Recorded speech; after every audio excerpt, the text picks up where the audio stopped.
Hi, I'm Scott Scanlon, the Quality of Life and Solutions Journalism Editor with the Buffalo News. I love beer. I started writing about it a dozen of years ago at the start of the latest craft beer revival. I've asked John Cimperman to drop by our Buffalo News podcast studio in Larkinville today to talk about the role 42 North Brewing Company of East Aurora has played in that resurgence, how things are going in its new Buffalo tap room, and what's brewing with the business as summer approaches. So, John is the founder of 42 North, and he's a Cleveland native who once worked with the Los Angeles Kings hockey team and the Cavaliers basketball team in his hometown. He and his wife Kathy moved to East Aurora a quarter century ago when John landed a job with the Buffalo Sabres.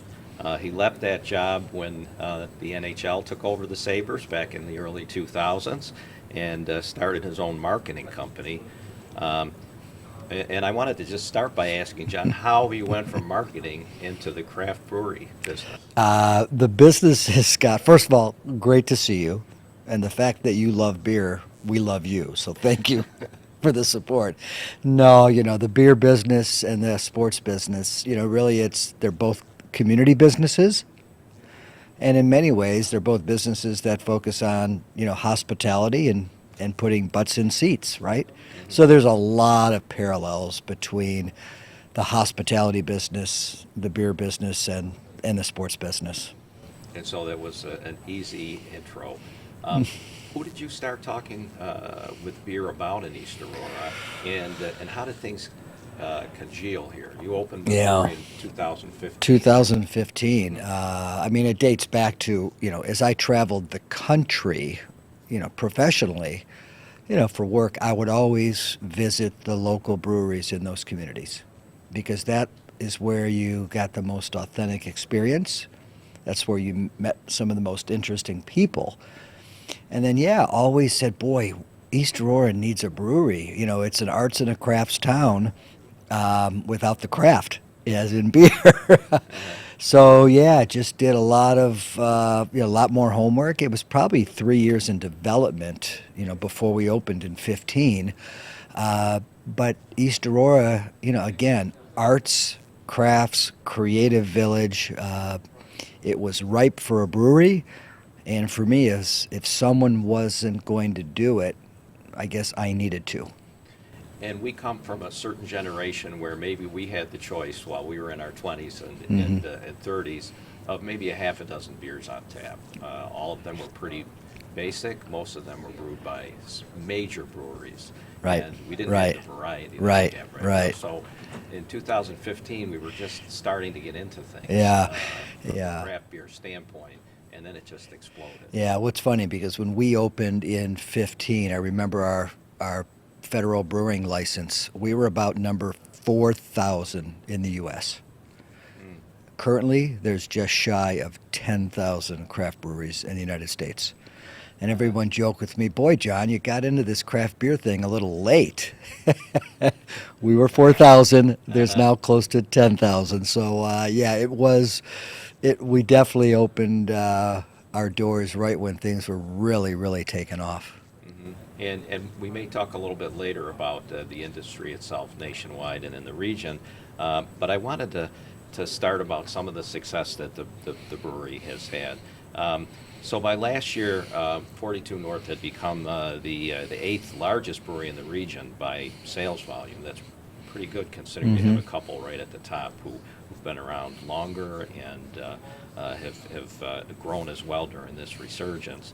And that's been bolstered by the flagship Borderland IPA, one Right. of my favorites. Thank you. I'm wondering what other beers have been key to the bottom line Yeah. at 42 North. Yeah. Well, yeah, Borderland, I like to say, pays the bills. That is our flagship. But what we've really seen the last 2, 3 years is the growth of our lagers, Mm. lower ABV beers, our Soulshine Golden Lager, our Craftsman Lager, and our Pilsners.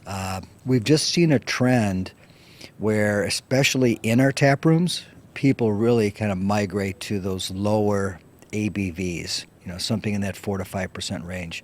So those have been really, really successful. And I think if you come into our place, Boy, of the 15 beers we have on draft, I would say, 7 to 8 of them are below 5% ABV.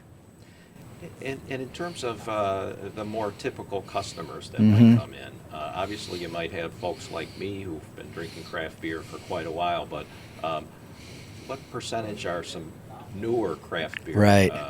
or novice craft beer drinkers that have come in, and have they been the ones that are gravitating toward these lower ABV, Yeah. lighter beers? Boy, it's such a great question because we have such a melting pot in our East Aurora tap room. A lot of it depends on the day of the week. I think our core demographic I see more than ever now at our place is really young families. On any given Saturday, Scott, I think we have more strollers than we do adults. I've we, seen some of that. but we've created a really friendly, approachable venue that anyone from 8 months to 85 years of age feels comfortable. So but we've seen a trend for younger families, a place that they're comfortable. And what's great about East Aurora is so many of our customers walk, bike, or stroll there, Hmm. from around the village. Yeah, and it's pretty clear you've used your public relations and marketing chops to help build that brand with kind of a rustic vibe and one that thrives on community. I Right. wonder if you could talk about that and talk about how that has helped you to build not only the brand but the footprint Yeah. in East Aurora. Well, you hit on the key word, which is community, and I emphasize this to our staff and to our partners. We are not in the beer business, and people are like, "What do you mean you're not in the beer business?" We're in the community business. Hmm. One of our products is beer, but we're really in the community business, and that's a gathering place, a place that people can share ideas, share a beer, share conversation. So we really emphasize the community side of our business. And when we launched the brand, you know, it was the Western New York mountain biking group, right? It was Holiday Valley. It was the Buffalo Ski Club, tying into the running clubs, tying into the cycling clubs. And we really built the brand by reaching out to those community groups. It just so happens if you bike or you ski or you hike, you also happen to like craft beer. That helps. Uh, But it was really important for us to build the brand at a grassroots level by connecting to those community groups. and it's not unusual during a typical week, especially this time of year, to have a running group or Yep. bikes. You've also become involved in some fundraising Right. with the brewery. Can you talk a little bit about that and what's coming up this summer? Yeah, For you? so first of all, a couple times a month we host not-for-profit community nights where they're fundraisers and fundraisers where not-for-profits can come in, talk about their group. We donate a portion of the beer sales that night back to their group. So that's just a way for us to help give back and use our platform for some additional good.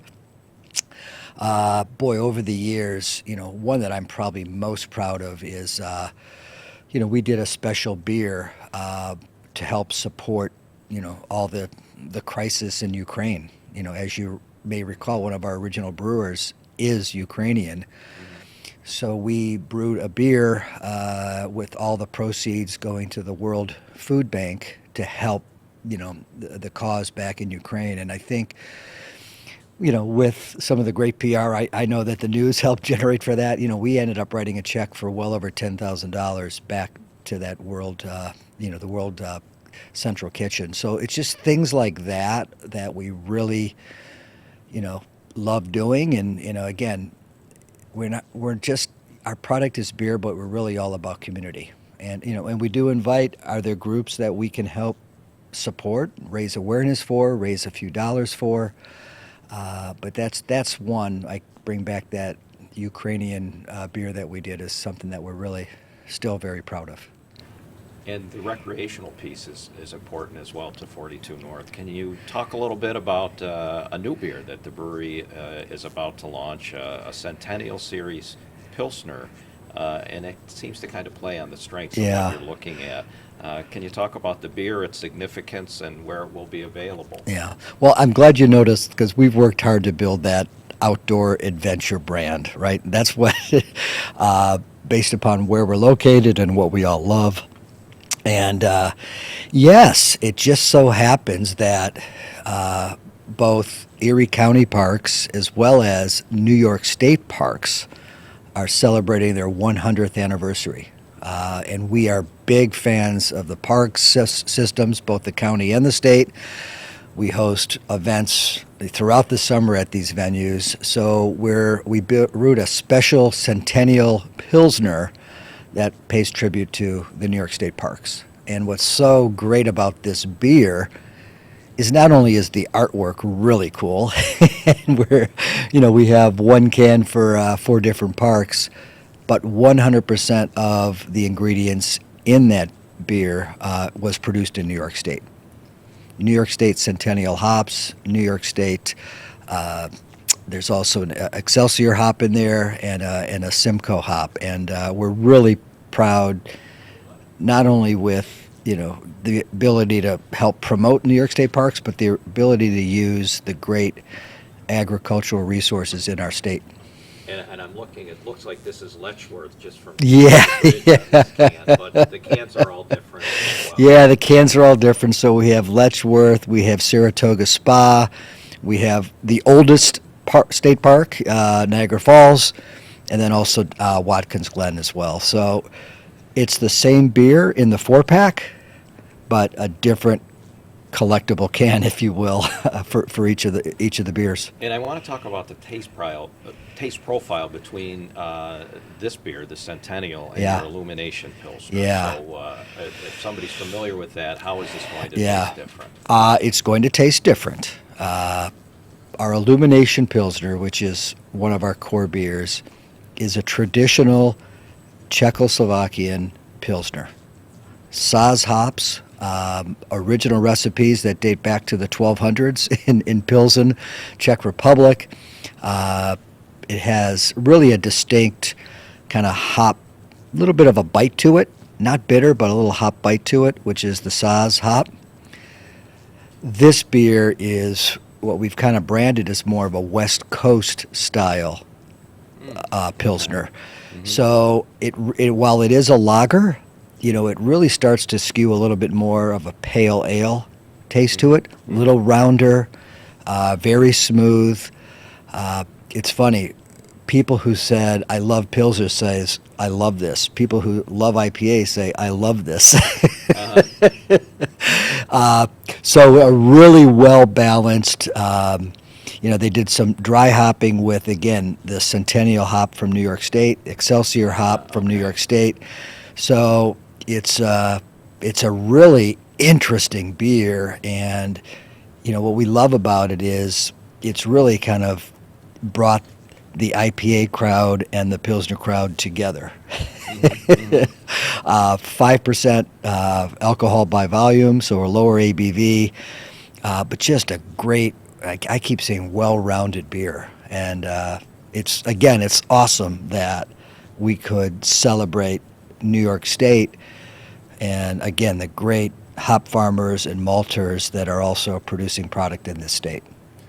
So other Pilsners that people might be familiar with are Budweiser and Coors. Mm-hmm. They tend to use rice with their brewing. I'm imagining you probably aren't doing that. No, we're not. We're not. Okay. And the thing about, people ask me about, some breweries are known for IPA. Some breweries are known for fruited sours. Some, and people ask me, well, what's 42 North known for? And I say, what we're really known for, we think, is we brew quality beers authentic to the styles.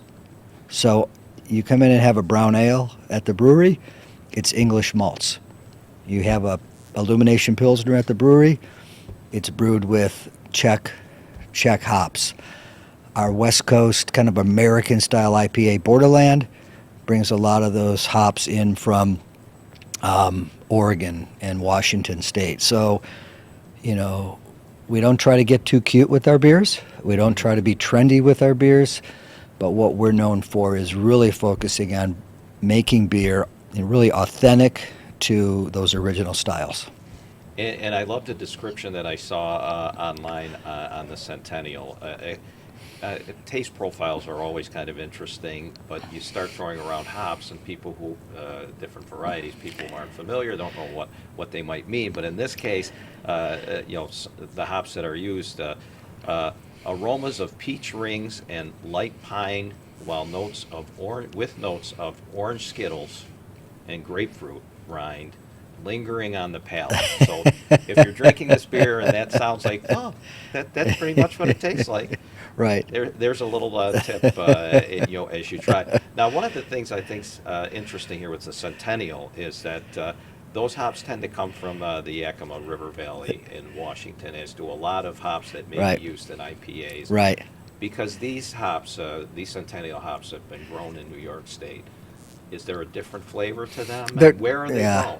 Yeah. So, well, first of all, yeah, there is a different flavor because just like wine grapes, different, terrains have different, characteristics. But I think taking a step back, because you brought up Yakima Valley, and I guess this gets to why 42 North is called 42 North, is we live here on the 42nd parallel. And I don't think what a lot of people realize is this was, from here through the Finger Lakes, the 42nd parallel was the hop growing capital of the world. More hops were produced in this state on the 42nd parallel than anywhere else in the globe. Prohibition, and there were some, different vine diseases, but mostly prohibition killed that in, what was that, 1929? And then once beer came back, they regrew a lot of those hop strains on the 42nd parallel. But guess what? In Oregon, in Washington State, in Northern California. So I would argue that there may have been Centennial hops here first that were replanted in Oregon. But that being said, there is a difference. Just like you'll notice there's a difference between a Cabernet grape from Napa versus a Cabernet grape in the Finger Lakes, right? So again, the growing season, the length of the growing season, the temperature, the sunlight has so many things to do with how that plant grows and, what aromas that plant produces. Now, I'm wondering what else beer lovers can expect from 42 North when it comes to summer seasonals and maybe some of the fair weather beer festival seasons. We have been really successful with our rotating seasonal line. We are once every 3 months we launch a beer that's tied to the season. So as we sit here today, approaching the month of June, we have a mango wit beer, which is just launched last month, going gangbusters. So we'll be in a mango wheat beer season from now until August. And then our oatmeal cookie, our famous oatmeal cookie brown ale, comes back August through December. And then guess what? It's ski season. So we have a winter ale called Yodeler. It's named after that little ski hill down in Holiday Valley, which that comes out December through March. So you kind of get the picture. The seasonal SKUs for us, rotating seasonal, has been really popular, especially with a lot of our bar and restaurant accounts, because they want something that's fresh. They want something that's timely. They don't want to be selling, a flavor or a seasonal beer. You don't want to be selling a pumpkin beer in December, but you do want to be selling, winter styles. So we've got some great reaction from retailers on our seasonal lines. And this reminds me that the Pilsner will be available in some of the markets. Yeah. So that's being distributed from Buffalo to Ithaca through our distribution network. And I'm really happy to say our partners at Wegmans, our partners at Tops, our partners at Consumers Beverage, as well as a lot of those really cool independent craft beer bottle shops have all taken the Centennial Pilsner. Any festivals you're looking forward to this summer? Just a couple? So I mean, to me, if you only do one, you do the Buffalo Brewers Beer Festival down here at Canalside. That is a festival that is run by the state's Brewers Guild. It's one that's supported by all the breweries, and funds from that stay within the brewing community. So if you're going to do one, that's at the end of June, right down here at Canalside. That's the one that you should attend for sure. Yeah, and that leads me to my next question, because tap rooms have become much more popular here in Western New York. Right. And that festival will include breweries from across the state. Yes.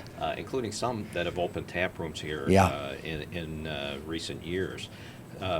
But you have opened a tap room. We have. Well, We took the downtown, big plunge. 42 North at the Flats. Yeah. Opened in the Wurlitzer Flats building in the Buffalo Theater District a few weeks ago. And you're not the only ones. I'll ask you to talk about this, but about the specifics in a minute. But there have also been other tap rooms announced or that are already opened in the Buffalo Niagara region. Windy Brew has one in Batavia. Big Ditch is talking about one in Lockport. Mortalis and the other half, who are from outside the region, have opened tap rooms in the city. Right. And I'm wondering, what makes these kind of tap rooms a good bet for breweries? Yeah.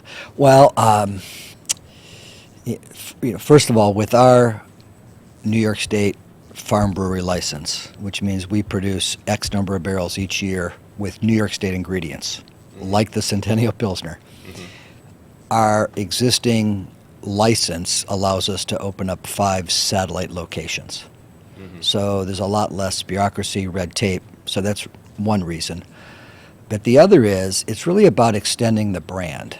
The best way for someone to buy your beer off the shelf at Consumers or at Wegmans or at Tops, don't want to leave anybody else, is for them to come in your tap room, experience the beer, talk to the tap keeper, get your story, right? And we've done a really good job, I hope, conveying our story in East Aurora. And we've reached lots of people. Downtown Buffalo now gives us our ability to directly interact with a whole new audience. And the story is different. So what is this tap room like? So this tap room is, first of all, it's still authentic, which is what we're really built on, but it's authentic to its region, its neighborhood. So 42 North at the Flats is nearly a 4,000 square foot tap room on the first floor of what was the headquarters of the Wurlitzer Company. 674 Main Street, right next to Shays, right across the street from Town Ballroom. And this building was built in 1895. So when you come into 42 at the Flats, you'll really kind of get this Art Deco theater vibe, which is authentic to that neighborhood. Bringing our Vermont, Colorado rustic vibe from East Aurora onto Main Street would have been out of place. Just like bringing an Art Deco theater vibe to East Aurora would have been out of place. So we've really done a nice job of, I hope, as people come and see it, of really representing the neighborhood, the theater district, and the big part of us doing this is we're just such believers in a strong city core and a strong downtown. A vibrant downtown helps everyone, suburbs and beyond. So, this was an investment for us, both time and money, to come downtown, but we're really bullish on the revitalization of downtown. We've seen the trends that I've read in your publication about more residents in downtown Buffalo. So we're hoping that our tap room can be, a continued catalyst for more investment downtown. Now, one of the things I've heard over the last decade or so is, why should I go to a craft brewery? All they sell is craft beer. But with the farm license, and you're seeing this more often in these tap rooms, but in the breweries themselves, in both East Aurora and Buffalo, they're selling more than craft beer. We are. It's funny, we've been selling wine in East Aurora for 9.5 years. from the day we opened. But people say, "Oh, I don't go to your place because my husband or wife drinks wine." I'm like, well, we have wine. So yeah, we're still living with the stigma of craft beer as the only thing we have. What we're thrilled in both locations is we highlight local. So especially downtown at the Flats, we have New York State distilled spirits. We have New York State wines, and we actually uncovered a couple of really great bigger red wines as well from the Finger Lakes that we highlight. So, it's a great showcase of local beer, of regional wines, as well as regional distilled spirits. So there's something for everyone. The only difference is everything produced in our place is produced in New York State. And you also have food, Fat Bob's. Yeah. So talk a little bit Yeah. about how the food is different on Pine Street Yeah. versus Yeah. Main Street in Buffalo. Yeah, we have great partners in Bridget and Patrick Ryan. The best thing that came out of COVID is we met them and they took over our kitchen in East Aurora, which has been awesome. But downtown is different. There is barbecue downtown. There is Fat Bob's downtown. So they've really curated a whole menu, which we branded as, Queen City Bistro, that is more of a tapas, shareable plates, much different than Fat. If you have In and out quick. Yeah, exactly. So really diverse menu, fresh. Alex, the chef, is doing a great job. We like to say, hey, you may come for the beer or the wine, but you're going to be blown away by the food. So we invite people, whether they're coming down for a show and need to come in and out quick, or just a relaxed night. The menu is phenomenal.